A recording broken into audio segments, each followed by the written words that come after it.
I'm David Remnick, host of the New Yorker Radio Hour. There's nothing like finding a story you can really sink into that lets you tune out the noise and focus on what matters. In print or here on the podcast, The New Yorker brings you thoughtfulness and depth and even humor that you can't find anywhere else. So please join me every week for the New Yorker Radio Hour, wherever you listen to podcasts.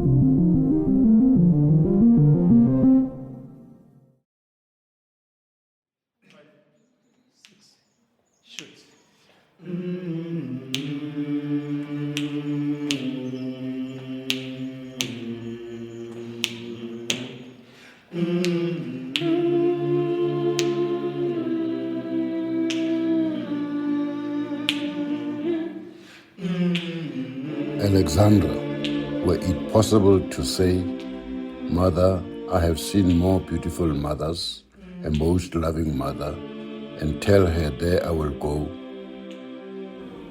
Alexandra, I would have long gone from you.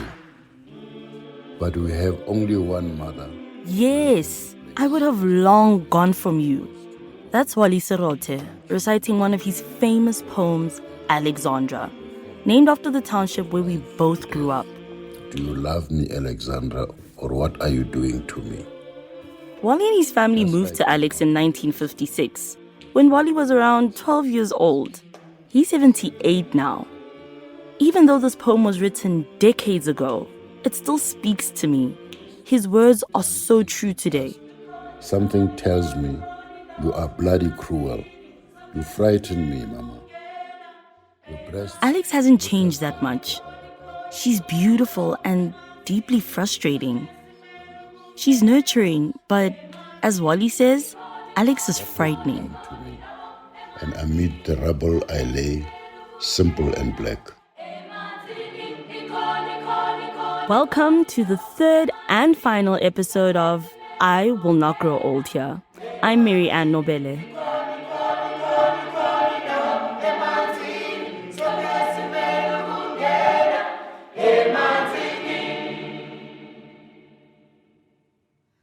There's this thing I like to say. I'm a girl from Alex. I'm not an Alex girl. I like to make this clear to people who aren't from here. An Alex girl, she jumps at any guy who has money.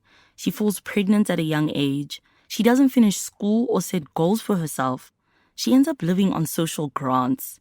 And, well, she's stuck in Alex for the rest of her life.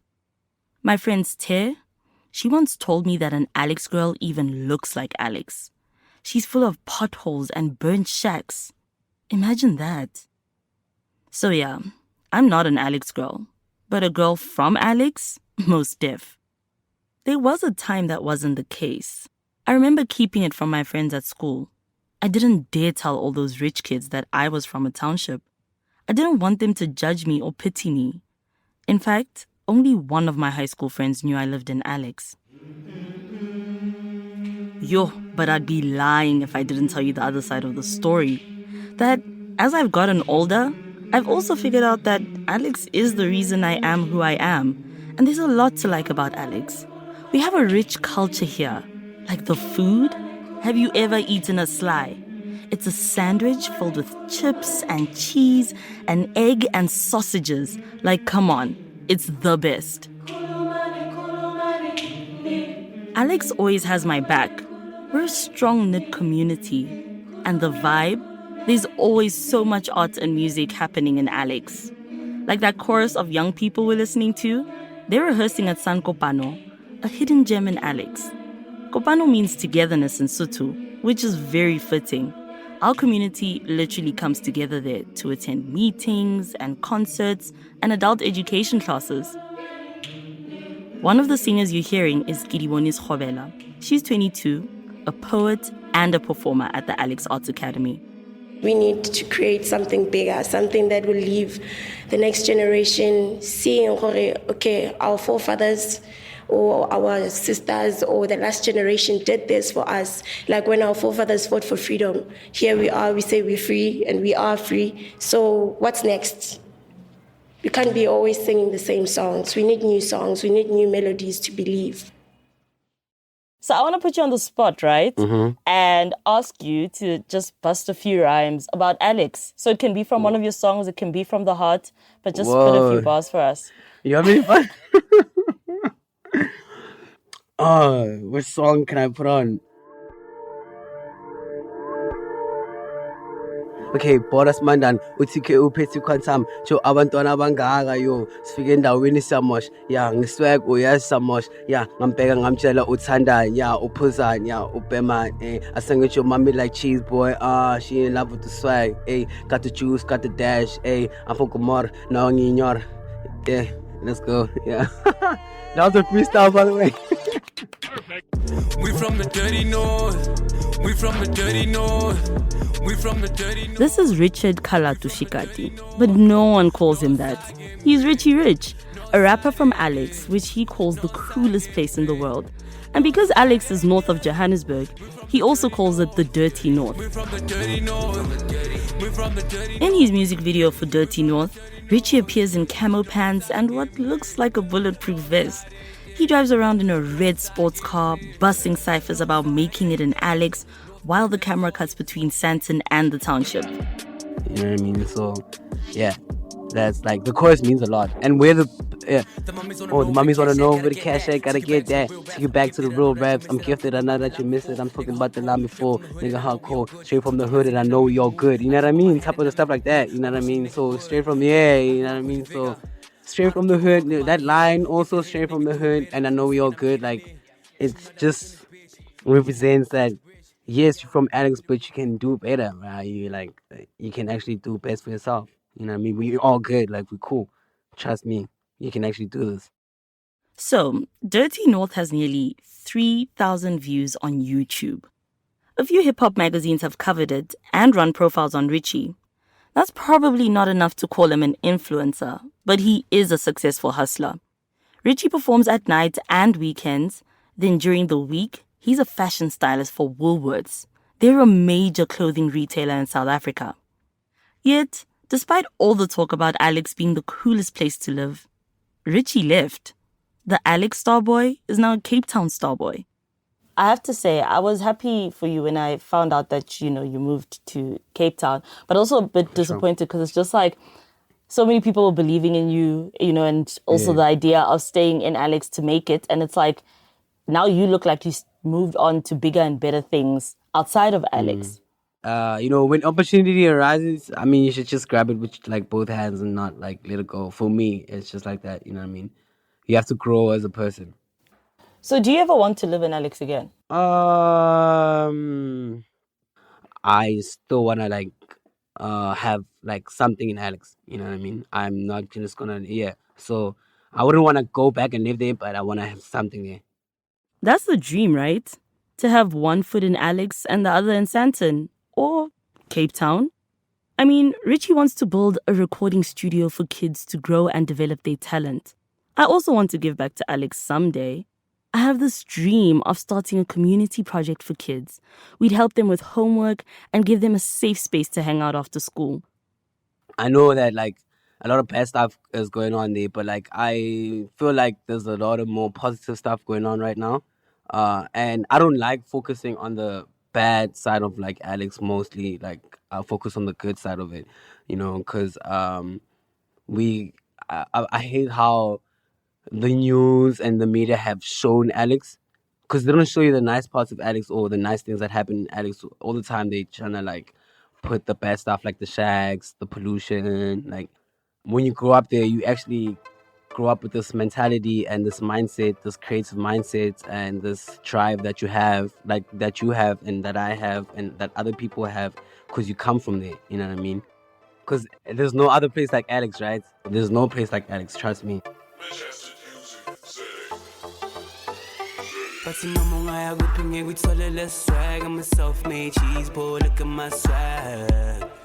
Richie Rich is not wrong. There is no place like Alex.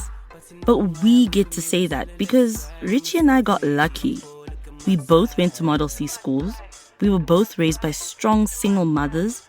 And at the end of the month, our families took us out to places like Sandton, where we got a taste of the good life outside the township. Compared to many Alexandrians, we're privileged, and as a result, our lives are progressing faster than many other people our age in Alex. We aren't part of the 70% of unemployed young people, but that could change at any time. And if we're anxious, what about people our age who are already unemployed? We'll be back after a quick break. When I first started doing this, and I would talk about climate change, it was like another subject, like geology, hydrology, meteorology, and it was well received. And then at some point it got politicized. What made climate change political was the most comprehensive, longest-running propaganda campaign in U.S. history. I'm Amy Westerveld, the host of Drilled, a true crime podcast about climate change. Listen and subscribe wherever you get your podcasts.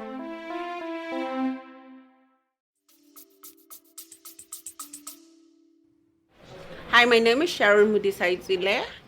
Hi, my name is Mary Ann. I heard that you guys help people with employment, so I want a job. You want a job? Mm-hmm. How old are you? I'm 23 years old. Nice to meet you. Oh, okay. I'm not actually applying for a job, but I've come to a place in Alex that's trying to help the 70%. I'm going through the process step by step so I can actually understand how they do that. Here is our reception area. You have to come and register within our portal. It's where our potential clients. This is Yes Hub in Alexandra. Yes stands for Youth Employment Service. It's a private agency that connects unemployed young people from townships and rural areas to paid job opportunities. They also train them in skills companies are looking for. Sharon Maditele has a disability and was unemployed until she came to Yes Hub. Now she's their receptionist. I'm a bit of a motivation to everyone that comes in here to register, that there is hope, even if you are on a wheelchair, whatever the circumstances or whatever the condition may be. Youth are also trained here on everything, from putting together a resume to managing their time and what to wear at an interview. It's basically a one-stop shop for upskilling local youth. Hi, my name is Mbali Gekwa. I am the CLO of the Yes Hub in Alex. A CLO is a community liaison officer. Mbali is showing us the area where youth get hands-on training. Cool. Let's go to a culinary space. The kitchen! No kitchen! The cooking school was stunning, very professional and huge. Bigger than my grandma's house, I swear. I also saw their latest project, where youth will learn to fly drones. And they had a very cool 3D printing workshop where they print so many things. Jewelry, parts for cars and bikes, even a chess set. But I was eager to talk to the students at Yes Hub who were struggling to find work, like Wendy Bapela. Hey. Hello. How are you? Wendy Bapela is 27 years old and a student at Yes Hub. She already holds 2 degrees. 2. A bachelor's in geography and an honors in geology. And despite all that, she's never had a full-time job. Wendy says she's only had part-time work since graduating in 2018. None of those jobs were in her field, so here she is, at Yes Hub taking even more classes. This time, she's learning how to fly a drone. What other challenges have you faced while looking for employment? I would just say having money to scan, because everything is online now, and scanning papers, it's expensive, so you'd have to always have money for printing, for photocopies and scanning as well. Yeah. So a recent study found that youth spend an average of 900 Rand a month to look for a job. That's about $50, which covers things like cell phone data and transport costs. This means that some young people have to choose between skipping lunch or finding work. Some youth will even volunteer to get their foot in the door. But not everyone can afford to work for free. Young people also get told to become job creators and not just job seekers. Become an entrepreneur, they say. I really believe that creating your own business and going down an entrepreneurship route it's not the solution, but it is part of the solutions that we need to That's learn Alia how young Kathrada. people. She's one of the managers at Yes Hub. If you can create a business and that is your sole income, not a side hustle, that would be amazing. You're your own boss. That's cool. You can then also create more jobs. Frankly, I'm not sure it's that simple. A few years ago, my aunt started a beauty salon. She's still trying to get it off the ground. My gran, she once cooked food as a side hustle, but it could never be a full-time job for her. On Instagram, I promote businesses that support me. For example, a friend of mine does my hair, I take pictures, post them, and tag her beauty salon. I have around 9,000 followers. That's a lot, but I just have no idea how to make money from it. And where are you supposed to get money to start a business anyway? If you're unemployed and no money is coming in, no bank is going to finance you. My friend Te says you just can't win. I don't have money to start a business. I have a whole lot of ideas. I just don't have money to do it. Need money to make money, nah? Yeah. So if I don't go to school, then I need to start my business. But with my business, I need to get capital. And with capital, I need to get employed somewhere. And I can't get employed somewhere if I don't have education. So I need to get education.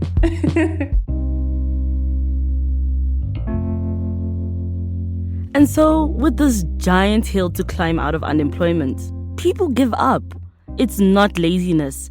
It's tiring. It's a lot. You can only push so far. I mean, when you enter year 2, year 3 of unemployment and no prospects, and all the emails you're getting is regrets, when you actually going out there knocking on doors, leaving CVs, and you're not getting a response, no one is addressing the depression that comes with that. That's Ntantla Mlangeni. He's tried it all. He's taken every job he could get, but he has still gone through several periods of unemployment. The last time was for 2.5 years. That's when he started his own beverage delivery company. He's also a podcaster. Ntantla just happened to be visiting Yes Hub when my colleague Darshan and I stopped to talk to him. And the states of depression need alleviation, and that's where they turn to narcotics, alcohol, all this self-destructive behaviors and entertainment just to ease the pain of dealing with this hopelessness. It's not just you who's unemployed, but it's a whole family. And struggling, you now switch into survival mode. You're no longer thinking about finding a job. Now it's thinking about where your next meal is coming from.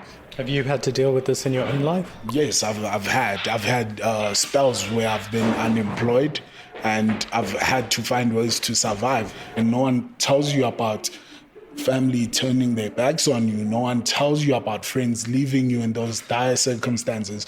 No one tells you how to deal with being a burden. My belief is that we fix South Africa by providing jobs. That's Alia Kathrada again. She comes from a very political family. Her grandfather, Ahmed Kathrada, spent 26 years in prison for opposing apartheid. He spent much of that time alongside his friend, Nelson Mandela. During apartheid, there was one clear enemy, and that enemy was the apartheid government, the system. Here, there isn't a tangible enemy.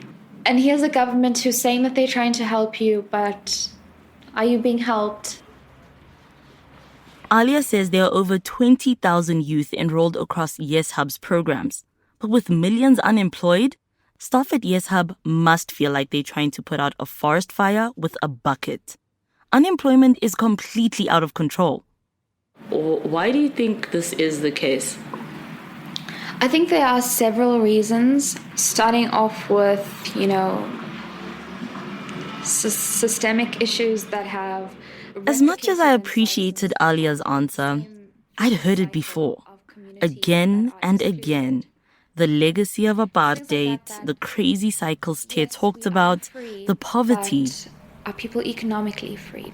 I sat and listened to Alia, and I could literally feel the frustration build up inside me.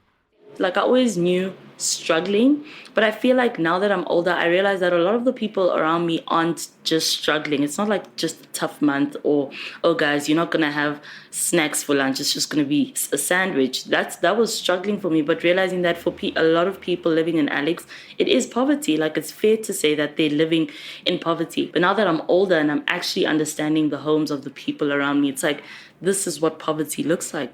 Crime happens here. Like I said, someone, you're gonna get mugged. It's like, yes, there's guns, but we're not working, we're hungry. And even if we get jobs, our, managers are trying to sleep with us. It's like a... Believe it or not, I literally talked for 10 minutes straight.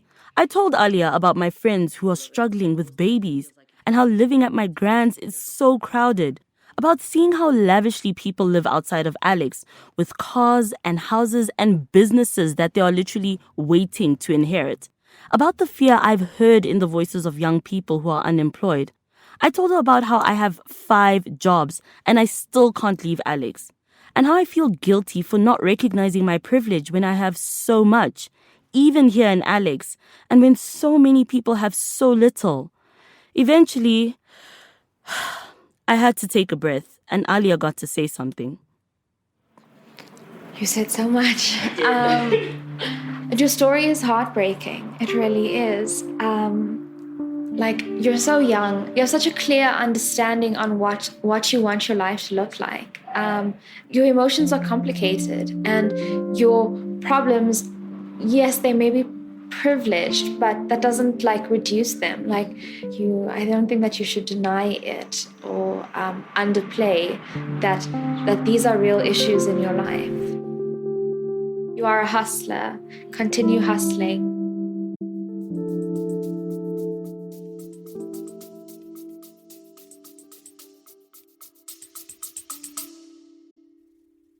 We'll be back after a quick break. Have you listened to Coming Out Stories? We're a podcast based in the UK, but we've been chatting to LGBTQ plus people from all over the world for the last 7 years. In that time, over 150 people have shared their own awakenings and those intimate conversations that they've had with family and friends. We hope, however you identify, you find a story to relate to and inspire you. You can listen on Spotify or wherever you get your podcasts.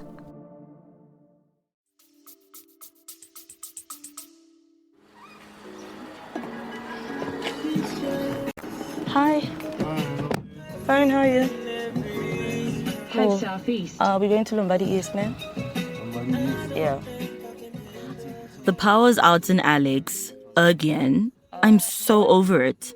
So I'm taking an Uber to my mom's new place in the burbs to charge my phone and get ready for lunch with my friend. My mom's been living there for a while, but this is actually my first time going there. Don't worry, it's not that deep.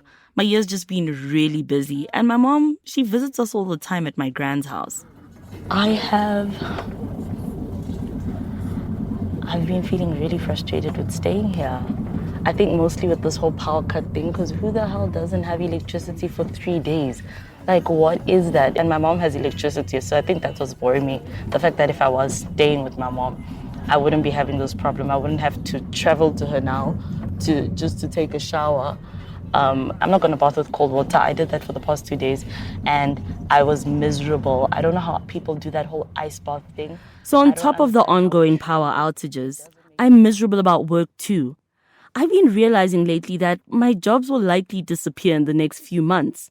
My radio voiceover work, Gun-Free South Africa, even reporting this podcast.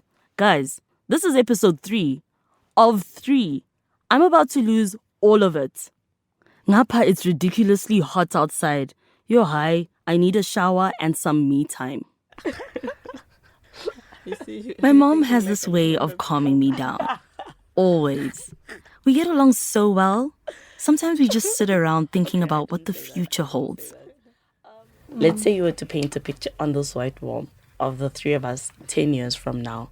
What do you think that picture would look like? It would be a picture with your baby pictures. Me as a mommy, obviously, and you guys with the nice garden at the back, and me holding on Each of us. Yeah, on my sides. Mm-hmm. And then this beautiful, we dressed like those old. When they were used to dress in dresses and gloves. Like on Bridgerton. Yeah, like that.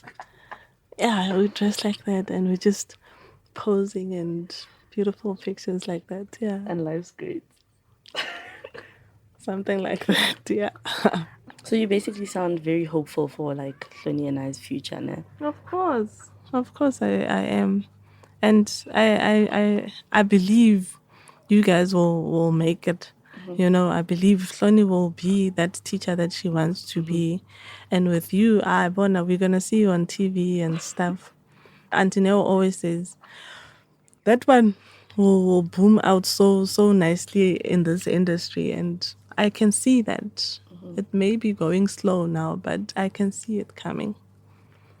I get so stressed thinking that next year I really might not have anything for me. I think right now, the only thing that has me staying positive is your guys' faith in me, if I'm being all the way honest. Like, if I didn't have the support structure from you guys, I'd probably be crying myself to sleep every night because I'm so stressed about being unemployed.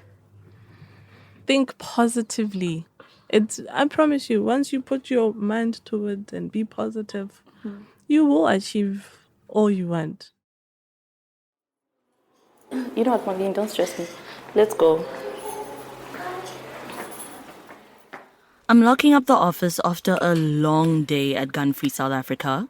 My colleague Marlene and I just can't wait to leave. It's late, it's getting dark outside, and we're both wondering whether there'll be electricity at home. Bye. Bye. That's not a bike. Since it's getting late, I decided to splurge on an Uber. If I take a shared taxi, it won't drop me off at my doorstep. And I want to avoid walking home alone in the dark. It's just not safe. So I know I've already mentioned hearing gunshots at night and how I pray each time that it's not someone I know. But a few days ago, it was. Joshua Mbata was my former colleague at Alex FM. Joshua was shot dead on his way home from work. Robbers shot him in the chest, and all they took were his shoes and his phone. It was his daughter's birthday. That same night in Alex, 7 more people were shot.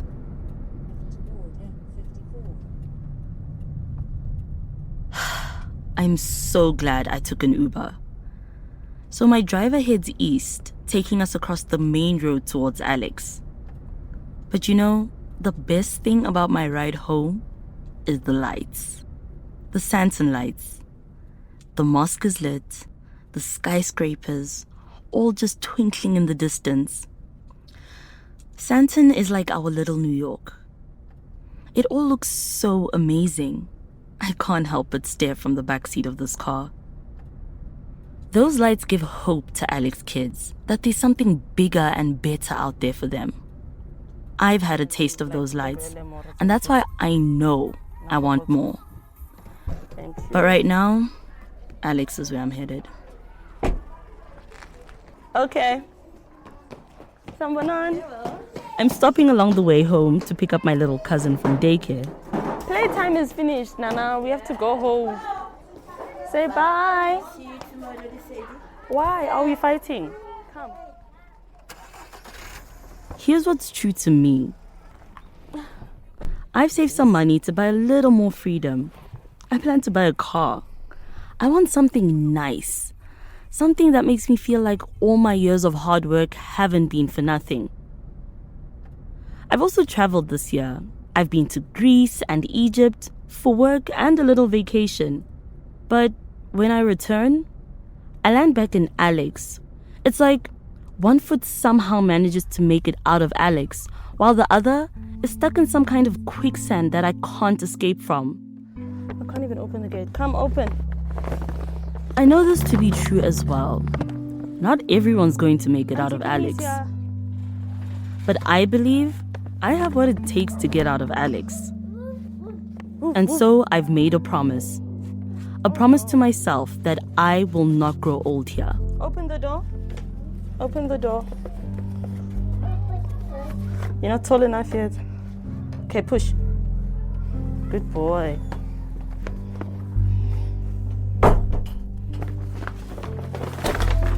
Yo. Okay. And we're home.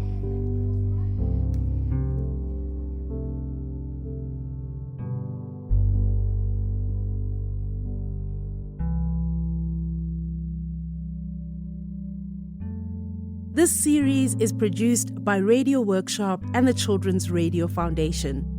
Darshan Moodley is our senior producer. Joe Jackson is our managing producer and created our episode artwork. Rob Rosenthal and I edited this podcast. Additional production assistants Martha O'Donovan and Ashley Ellis. Original music by Luyanda Mafiana, Selective Hearing, and Zach Malobo. Additional music by Blue Dot Sessions. This episode features the poetry of Waleserode, together with music from the Alex Arts Academy and Richie Rich. Sound engineering by Mike Rayfelt. And our studio technician is Sims Gula. A big thanks to Catherine Grenfell at Audio Militia Studios, and a special thanks to community radio station Alex FM station manager Takalani Nemangoe and Samira Modike. This episode of I Will Not Grow Old Here and the work of the Children's Radio Foundation would not be possible without support from the Open Society Foundation. Visit our website for more information and to support our work at childrensradiofoundation.org. I'm Lesedi Mokhwatle.